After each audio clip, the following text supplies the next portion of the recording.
To this week's astrology. And we are in a new moon week. In fact, we have what I would say is the most potent, exciting, incredible new moon of the year, which is going to peak on Monday or Tuesday, depending on where you are. And I say that because not only is this moon going to be in Taurus in sidereal astrology, and the moon is exalted in Taurus. It loves Taurus because Taurus provides a home for the mind. The moon represents our individuated self. You might think of that as the mind and the thoughts that we have about life and how we react to the world around us. And what Taurus does as this intensely grounding practical energy is it gives the mind somewhere to rest, at least for a moment. In Vedic astrology, where this moon falls within the Taurus constellation is known as Rohini Nakashtra. And for those of you that are familiar with the star Aldebaran, which is associated with Archangel Michael, it's a royal star in Persian astrology. That is exactly where the moon will be. That is Rohini Nakashtra, and it is where the moon is at its peak. So not only is it within its favorite sign, but within its favorite sign, it's in its favorite place within that sign. And Rohini Nakashtra gives this new moon a power to make the impossible possible, to bring about wishes, particularly as it relates to the material realm. So that could be like possessions, things you want to own, money, finances. It has the ability to bring even the most far-fetched wish to fruition.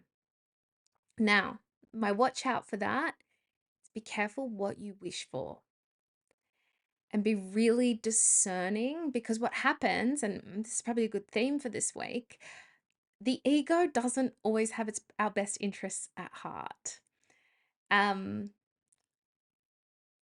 It can't see the future as much as it would love to. The identity self can't. It operates the way a child does when it's hungry. It's like it's operating on impulse and it needs that thing now. Now, unlike hunger, which can at least be satiated for a little bit once we eat, the ego can never be satiated. So, this is also a moon to explore that. Maybe you want more money, or you'd like to earn more, or you'd like to buy a house or a car. And it might seem like that's a very simple objective and a very simple goal.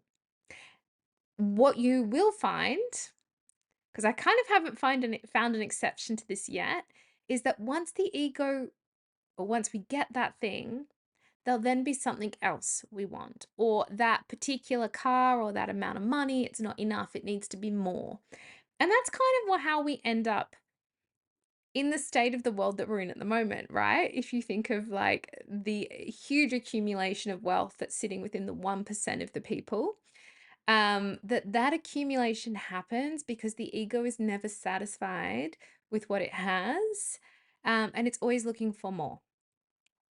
Now, that doesn't mean like there's something wrong with wanting a car or more money or a relationship or power or whatever it is. It's just understanding that that thing won't actually bring happiness. And so something to consider this week is the idea that just like the soul, it's fully realized, right? Like the soul is fully realized, and our consciousness is always looking for realization. Like, so is the ego. Like, the ego is actually looking for its own enlightenment. It's just going about it in a really, really, really, really messed up way, and in ways that actually end up causing it pain, which ultimately leads to its enlightenment. But the ego thinks, and this is a beautiful new moon to experience, is the ego thinks that if it gets what it wanted, it would finally be happy. And for anyone that's got what they wanted, you might have found that you were happy for about 5 seconds until that ego wanted something else. So consider that with this new moon. I will add to that as well by saying that one of the reasons as well that this new moon is so potent is because its ruler, so Taurus is ruled by Venus, and Venus is sitting in Pisces, which is also where it is strongest. So, oh, like this is the new moon. This is the new moon to get clear on your desires. And to do that, it's really important we get into a meditative state, that we actually give our egos and the mind a chance to ground in the energy of the soul. Now, if you need a little bit of help doing that, check out the ritual and reading for the Taurus new moon. There's a full ritual, intention setting ritual in that to help co-create and really ensure that what we're asking for in this new moon is for is beyond just those wants and desires of the ego. It's really clear like what the soul wants, as well as a personal written reading and full astrology forecast. So that all said, this week it really does feel it's about desires. Like what do you want to grow and cultivate? There is so much energy going on in Taurus. Um so first of all, we're going to have today the sun is going to enter Rohini Nakshatra, so it's already in Taurus, but it will be entering that part that I spoke about before, the eyes of the constellation of Taurus, Aldebaran, better said, is the name of the star. And it will also be trine Pluto. So, in a way, the sun sitting in Rohini this week, it's really like asking us, what do we want to create? What do we want to cultivate this week? And I spoke about creative energy last week. It's still running this week.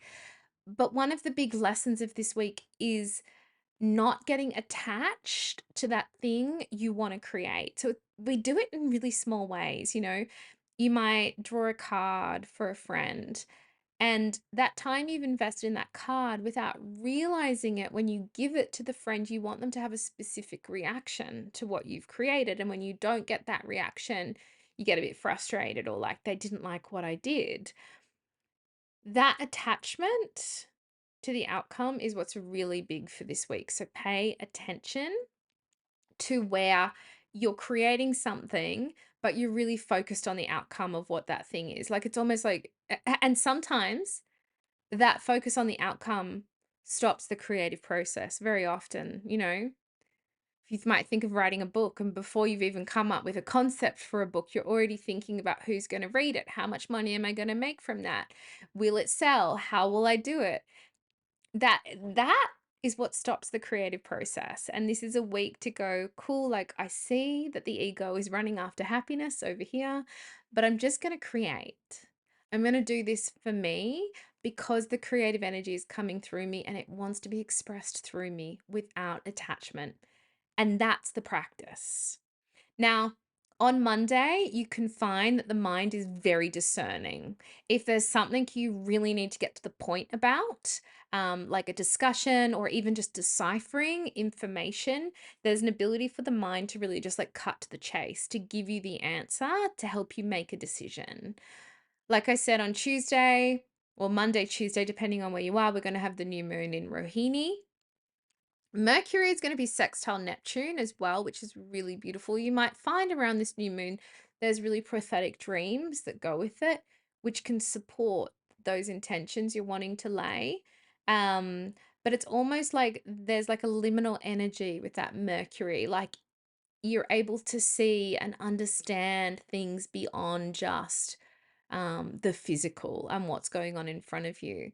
Now, on Wednesday, Mercury is also going to join the sun in Rohini. Um, and he'll be there until the 3rd of June. Like I said, that's a subsect, like it's a 13-part degree, which is within Taurus. And this can be a period of time of talking about what you want to create. Even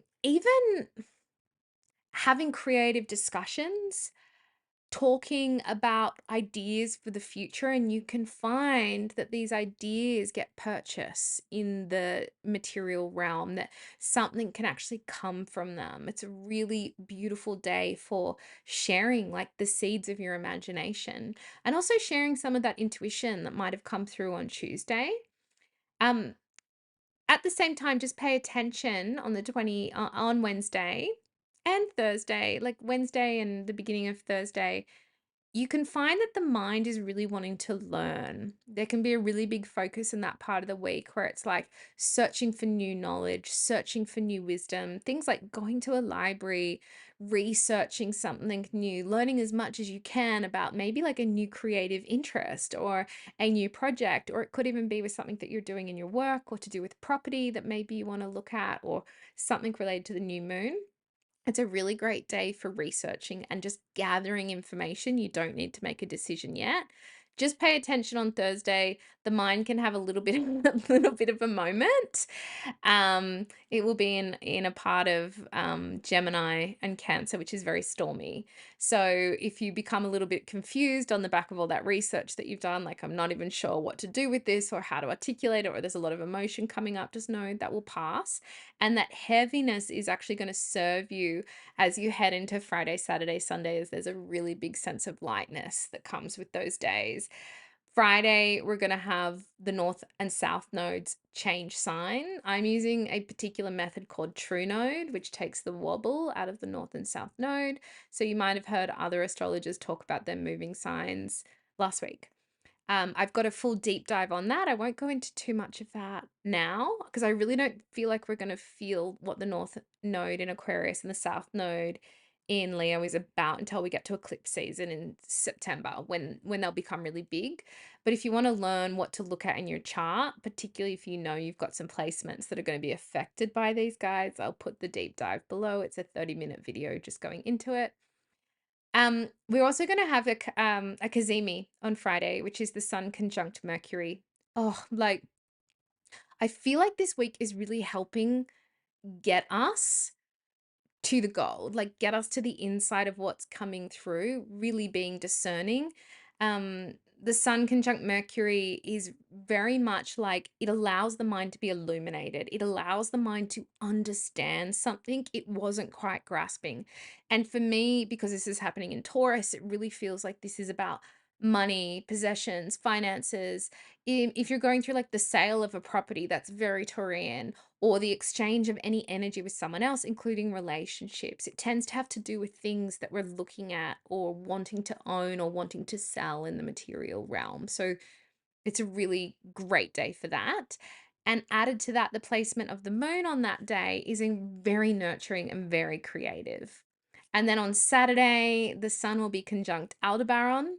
It's sitting in Rohini, and it's also going to have Iris, the asteroid, sitting with it. So, really, on Saturday, like if you can, consider using the weekend for your imagination.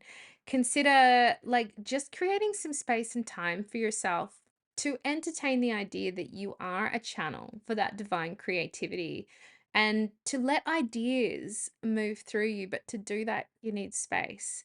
And that might mean like not having your phone on you, not resorting to watching TV or having a drink or doing what you might normally do to fill time or to distract yourself from your thoughts. It can be a really beautiful day just to be and like see what imaginative ideas want to come to you, like daydream even. Now, Saturday is also really important because Venus is going to enter Ashwini. She's going to enter Aries, and the part of Aries that she enters is Ashwini, which means we are in a new cycle for Venus. It can feel a bit difficult because she's going to be Gandanta, which means like she's working on a karmic knot. Between Saturday the 31st and the 1st of June around midday if you're in East Coast Australian time. So it's about 24 hours where things can feel a little bit unstable. So kind of like Saturday through to Sunday, use it for imagination, but just be prepared that you might find with Venus entering Ashwini, things that haven't been healed, things that haven't been healed from March, April, May, particularly if you've gone through like a breakup or a relationship breakdown, or there was even like a friendship that was ending. If there was something that was being churned at that period of time, that you can find that there's more, like the universe almost comes and it's like, we've got a little bit more to squeeze out of that. So do what you can to nurture yourself. That's this week's astrology. Like I said, you can join me if you want to learn more and nerd out in astrology with me and like see what that looks like in your chart, join me for the Taurus new moon ritual and reading, which is now live. And you get a personal written reading for that. Otherwise, at the back end of this week, I will be opening up the goddess. If you're interested in asteroids, asteroid astrology, and working with the goddess energies in your chart, this is going to be a mystery school of sorts where we'll be working with all of the biggest goddess asteroids that are affecting 2025, 2026 astrology. So like Persephone, Kali, Pythia, Cassandra. I will be opening that up for sign up around the new moon. So you can register your email below, or once that ticks over, I'll also put the sign up details down below. Have a wonderful week.